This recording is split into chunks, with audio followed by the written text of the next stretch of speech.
ஞானானந்தமயம் தேவம் நிர்மலஸ்படிகாகிருதிம் ஆதாரம் சர்வ வித்யாநாமயக்ரீவம் பாஸ்மகே. நமஸ்காரம். நேயர்கள் அனைவருக்கும் அஸ்ட்ரோ கேஎஸ் ஐயங்காரின் பணிவான நமஸ்காரங்கள். வார பலன் 1/1/2024 7/1/2024 வரை உண்டான வாரத்திற்கு ஒரு ராசியாக பலனை பார்ப்போம். முதல்ல இந்த வாரத்தினுடைய கோல்சாரம் எப்படி இருக்குன்றதை பார்ப்போம். இந்த வாரத்தில் வரக்கூடிய விசேஷ நாட்கள் என்ன அப்படின்றத பார்ப்போம். அதற்கு பிறகு இந்த வாரத்தில் எந்தெந்த ராசிக்காரர்களுக்கு சந்திராஷ்டமம் அப்படின்றத பார்ப்போம். முதல்ல வாரத்தினுடைய கோல்சாரம் என்ன அப்படின்றத பார்ப்போம். காலபுருஷ தத்துவத்தின் முதல் ராசியான மேஷ ராசியில் குரு பகவான், கன்னியில் கேது பகவானும், விருச்சிகத்தில் சுக்கிரனும் புதனும் இருக்கா, தனுசுல சூரியனும் செவ்வாயும், கும்பத்தில் சனி பகவான், மீனத்தில் ராகு பகவான். இந்த வாரம் அதிவேகமாக செல்லக்கூடிய கிரகம் அப்படின்னு சொல்கிற சந்திர பகவான் மக நட்சத்திரம், அதாவது சிம்ம ராசியில் தொடங்கி அனுஷ நட்சத்திரம், அதாவது விருச்சிக ராசி வரலும் இந்த வாரம் போகிறார்.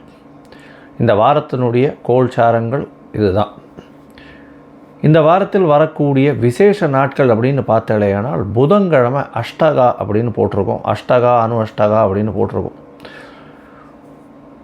பொதுவாகவே பார்த்தாலேயானால் இந்த மார்கழி, தை, மாசி, பங்குனி இந்த 4 மாதங்களும்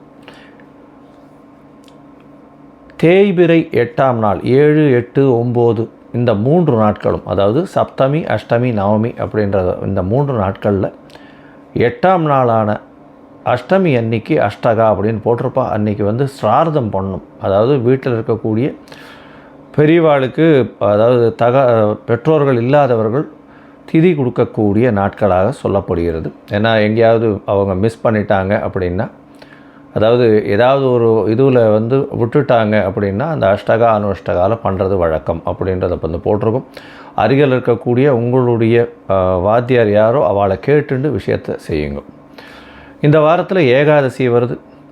ஏகாதசி அப்படின்னு பார்த்தேன்னா இந்த வாரம் 7ஆம் தேதி அன்னைக்கு ஏகாதசி, சர்வ ஏகாதசி வைணவர்களுக்கு உண்டான ஒரு பெரிய விசேஷமான நாள். வைகுண்ட ஏகாதசிக்கு அடுத்த ஏகாதசி இது விசேஷமானது. இது தேய்பிறையில் வரக்கூடிய ஏகாதசி.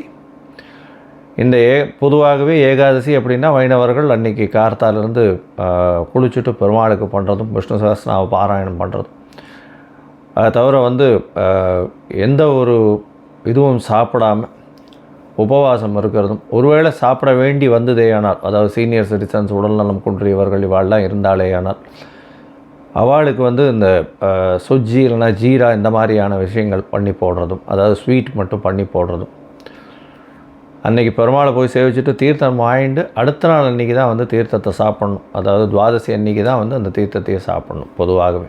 ஏன்னா தீர்த்தம் சாப்பிட்டுட்டோம் வேணால் ஏகாதசியினுடைய விரதம் கரைஞ்சதாக கணக்கு. பொதுவாகவே ஏகாதசி அன்னைக்கு பார்த்தாலேயானால் முழுக்க உபவாசம் இருக்கிறது ரொம்ப விசேஷம். சீனியர் சிட்டிசன்ஸு, அதை தவிர ப்ரெக்னென்ட் உமன்ஸ் இவாள்லாம் இருக்கக்கூடிய விஷயங்களாக இருக்காது. உடல்நிலை கருதி சில அவர்களெல்லாம் சின்ன குழந்தைகள் இவாளுக்கெல்லாம் எக்ஸம்ஷன்ஸ் இருக்கும். இந்த வாரத்தில் பார்த்தேன்னா ஒரு ராசிக்காரர்களுக்கும் என்னென்ன அப்படின்றத பார்ப்போம். அதுக்கு முன்னாடி இந்த வாரத்தில் எந்தெந்த ராசிக்காரர்களுக்கு சந்திராஷ்டமம்னு பார்த்தோன்னா மகரம், கும்பம், மேஷம், மீனம் இந்த 4 ராசிக்காரர்களுக்கும், அதாவது மகரம், கும்பம், மீனம், மேஷம் இந்த 4 ராசிக்காரர்களுக்கும் சந்திராஷ்டமம். சந்திராஷ்டமம்னா உங்களுடைய ராசிக்கு 8ஆம் இடத்தில் சந்திர பகவான் மறையக்கூடிய காலத்தை சந்திராஷ்டமம்னு சொல்கிறோம். இந்த காலகட்டத்தில் புதிய முயற்சி வேண்டாம், வெளியூர் வெளிமாநில பிரயாணம் வேண்டாம்னு சொல்கிறோம். ஒருவேளை பண்ண வேண்டிய கட்டாயம் இருந்ததேனால் சந்திர பகவானுக்கு உண்டான எளிய பரிகாரம்னு சொல்லக்கூடிய ஒரு 1/2 டம்ளர் பசும்பால் அருகில் இருக்கக்கூடிய கோவிலில் அபிஷேகத்துக்கு திருமஞ்சனத்துக்கும் கொடுத்துட்டு போகிறது ரொம்பவும் விசேஷம் அப்படின்றத சொல்கிறேன். அதன் மூலியமாக சந்திராஷ்டமத்தின் தாக்கம் குறையும். ஏன்னா சந்திராஷ்டமம் இருக்கும்பொழுது தடங்கள் அதிகமாக வரும், அதனால் பண்ண வேண்டாம்னு சொல்கிறோம். சரி, இந்த வாரம் மேஷம் முதல் மீனம் வரை ஒரு ராசியாக 1/1/2024 7/1/2024 வரை உண்டான பலன்கள் என்ன அப்படின்றத பார்க்கலாம். ரிஷபம், கிருத்திகை, ரோகிணி, மிருகசீரிஷம் இந்த 3 நட்சத்திரம் 9 பாதங்களை கொண்ட ராசி. ராசியின் அதிபதி அப்படின்னு சொல்லக்கூடியவர் சுக்கிர பகவான் ராசிக்கு சப்தமத்தில் இருக்கிறது பெரிய விசேஷம். திருமணத்திற்கு பார்த்து கொண்டிருந்தால் திருமண பாக்கியம் இப்போ பொண்ணு பார்க்குறதோ பையன் பார்க்குறதோ பார்த்தேன்னா கண்டிப்பாக ஃபிக்ஸ் ஆகக்கூடிய வாய்ப்புகள் நிச்சயமாக உண்டு. இந்த வாரத்தில் பார்த்தோம்னா 1ஆம் தேதியிலிருந்து 7ஆம் தேதி வரலும் உண்டான வாரத்தில் பார்த்தோம்னா உங்களுடைய ராசிக்கு 10ஆம் இடத்துல சனி பகவான் இருக்கிறது பெரிய விசேஷம். 12ஆம் இடத்துல குரு பகவானும் செவ்வாய் பகவானும் பரிவர்த்தனையாகி குருமங்கள யோகம் 8ஆம் இடத்தும் 8-12 பரிவர்த்தனை ஆகிறதுனால திடீர்னு ஷார்ட் விசிட் வெளிநாட்டுக்கு போகக்கூடிய வாய்ப்புகள் நிச்சயமாக உண்டு. திடீர் பணம் வரும். தாயின் மூலியமாக நல்ல ஒரு ஏற்றமான ஒரு சொத்து வரக்கூடிய வாய்ப்புகள் உண்டு. தாயின் மூலியமாக இந்த மஞ்சகாணி சொத்துன்னு சொல்லுவா இல்லையா, அதெல்லாம் வரக்கூடிய வாய்ப்புகள் இந்த வாரத்தில் நிச்சயமாக இருக்குது. உங்களுடைய ராசிக்கு பார்த்தோன்னா புதிய பதவி புகழ் அந்தஸ்து கௌரவம் வரக்கூடிய வாய்ப்பு உண்டு. வெளிநாட்டிலிருந்து நல்ல ஒரு ஏற்றமான செய்தி வரும். 11ஆம் இடத்துல இருக்கக்கூடிய ராகு பகவான் மூலியமாக வெளிநாட்டு செலாவணி உங்களுக்கு வரக்கூடிய வாய்ப்பு உண்டு. உங்களுடைய ராசிக்கு பார்த்தேனால் அதிவேகமாக செல்லக்கூடிய கிரகம்னு சொல்கிற சந்திர பகவான் உங்களுடைய ராசிக்கு இந்த வாரத்தில் 4ஆம் இடத்துல ஆரம்பிக்கிறார். 4ஆம் இடத்துல போய் இருக்கும்பொழுது குரு பகவானால் பார்க்கப்படுறது பெரிய விசேஷம். குரு பகவானால் பார்க்கப்படுறதுனால நல்ல ஒரு ஏற்றம் கிடைக்கக்கூடிய காலகட்டமாக இருக்குது. முயற்சிகள் அனைத்தும் வெற்றி பெறும். உங்களுடைய தாயின் உடல்நிலையில் சற்று சுணக்கம் இருக்கக்கூடிய காலகட்டமாக இருக்கும். உங்களுடைய ராசிக்கு பார்த்தோன்னா 5ஆம் இடத்துல சந்திர பகவான் போகிறார். 5ஆம் இடத்துல போகிறது 2ஆம் தேதி மாலை, அதாவது 2ஆம் தேதி மாலை ஒரு 5:15 மணிக்கு சந்திர பகவான் அங்கே போகிறார். அதற்கு பிறகு கிட்டத்தட்ட 5ஆம் தேதி வரலும் கார்த்தால் ஒரு 4:30 மணி வரலும் அங்கே இருக்கார். இந்த காலகட்டத்தில் பார்த்தீங்களேனால் உங்களுடைய ராசிக்கு 5ஆம் இடத்துல சந்திர பகவானும் கேது பகவானும் இருக்கக்கூடிய காலகட்டத்தினால மனக்லேசங்கள் அதிகமாக இருக்கும். கன்ஃபியூஸ்டு ஐடியாஸ் வரும். குழந்தைகள் மூலியமாக சிறு சிறு பிரச்சனைகள் வரக்கூடிய வாய்ப்புகள் நிச்சயமாக உண்டு. பூர்வ புண்ணிய ஸ்தானத்தில் போய் 2 பேரும் உட்காந்து சந்திரன் கேது சேர்ந்து இருக்கிறதுனால அந்த பூர்வ புண்ணிய ஸ்தானம் கிடக்கூடிய வாய்ப்புகள் உண்டு. தந்தையின் மூலியமாக சிறு சிறு பிரச்சனைகளும் தாய்க்கு பிரச்சனைகள் இருக்கக்கூடிய காலகட்டமாக இந்த வாரம் அமையிறது. இந்த வாரத்தில் பார்த்தேனால் 5ஆம் தேதி அதிகாலையிலிருந்து 7ஆம் தேதி மதியம் ஒரு 3:30 மணி ஒரு 1:30 மணி வரலும் பார்த்தேனால் உங்களுடைய ராசிக்கு 6ஆம் இடத்துல சந்திர பகவான் வரார். 6ஆம் இடத்துல சந்திர பகவான் வரக்கூடிய காலகட்டத்தில் பார்த்தோன்னா புதிய வேலை கிடைக்கக்கூடிய காலகட்டமாக இருக்கும். வெளியூர் வெளிமாநில பிரயாணங்கள் செல்லக்கூடிய வாய்ப்புகள் நிச்சயமாக வரும்.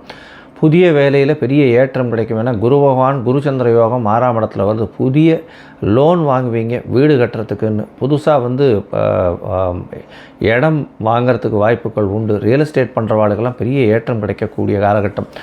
இந்த வாரத்தில் பார்த்தோம்னா கலைத்துறையில் இருக்கக்கூடிய சின்னத்திரை பெரிய திரை கலைஞர்களுக்கெல்லாம் பெரிய ஏற்றமான காலகட்டமாக இந்த வாரம் அமைய போகிறது. இதை தவிர பார்த்தலைனால் ஆர்ட் டைரக்டர்ஸு இந்த கார்மெண்ட் இண்டஸ்ட்ரி வச்சுன்னு இருக்கவா இவாளுக்கெல்லாம் பெரிய ஏற்றம் இந்த காலம் கிடைக்கக்கூடிய காலகட்டம். இந்த வாரத்தில் பார்த்தோம்னா உங்களுடைய ராசிக்கு சப்தமத்தில் சந்திர பகவான் போகிறார். சுக்கிரனோடு சேர்ந்து இருக்கக்கூடிய காலகட்டமாக இருக்குது. 7ஆம் தேதி மதியம் ஒரு 1:30 மணியிலிருந்து 7ஆம் இடத்துல இருக்கிறது பெரிய விசேஷத்தை கொடுக்கறது. 7ஆம் தேதியிலேருந்து 9ஆம் தேதி வரலும் சந்திர பகவான் அங்கே இருக்கார். இந்த காலகட்டம் பெரிய ஏற்றத்தை கொடுக்கக்கூடிய காலகட்டமாக இந்த வாரம் அமையிறது. பொதுவாகவே இந்த வாரம் பெரிய ஏற்றத்தோடு இருக்கக்கூடிய காலகட்டமாக இருக்குது. நீங்கள் அருகில் இருக்கக்கூடிய இந்த ரங்கநாதர் டெம்பிளுக்கு போயிட்டு வாங்க. ரங்கநாதர் போய் பார்த்து சேவிச்சுட்டு வாங்க. நல்ல ஒரு ஏற்றமும் மாற்றமும் உங்களுடைய லைஃப்பில் வரும். லோகா சமஸ்தா சுகினோ பவந்து. நன்றி, நமஸ்காரம். Astro KS Iyengar YouTube channel பார்த்தமைக்கு நன்றிகள். மேலும் இது போன்ற ஆன்மீக ஜோதிஷ தகவல்கள் உங்களை அடைய astro KS Iyengar YouTube channel subscribe செய்யவும், பெல் ஐக்கானை மறக்காமல் அழுத்தவும். நன்றி, வணக்கம்.